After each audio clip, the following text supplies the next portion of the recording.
Limitations అవన్నీ పక్కన పెట్టి చేసాను ఫస్ట్ టైం. ఏంటి వాట్ ఆర్ ద లిమిటేషన్స్ అంటే? అంటే యాజ్ అన్ యాక్టర్ నేను కంఫర్టబుల్గా చేసే కొన్ని క్యారెక్టర్స్ ఉన్నాయి. ఇప్పుడు మనం బయటికి వెళ్ళినప్పుడు మామూలుగా కంఫర్టబుల్గా వేసుకున్న రెగ్యులర్ క్లోత్స్ ఉన్నాయి కదా, అలా కాకుండా మనకి అప్పుడప్పుడు కొత్త క్లోత్స్ కూడా వేసుకోవాలి కదా, అప్పుడే మనకి ఏం నచ్చుతుందని తెలుస్తుంది. సో యాజ్ అన్ యాక్టర్ కూడా ఇన్ని ఇయర్స్ నేను చేసిన క్యారెక్టరే మళ్ళీ మళ్ళీ చేసినప్పుడు ఎవరికైనా బోర్ వస్తుంది కదా, అదే నాకు కూడా వచ్చింది.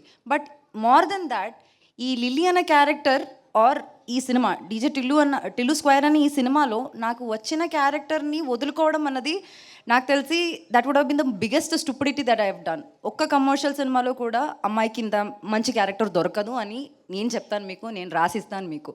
సో అలాంటి ఒక మంచి క్యారెక్టర్నే వదులుకోవాలని నేను అనుకోవట్లేదు.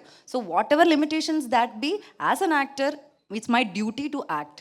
నాకు డైరెక్టర్ ఇచ్చిన క్యారెక్టర్ని 100% చేయాలన్నది నా డ్యూటీ. అది చేయడానికి నేను ట్రై చేశాను.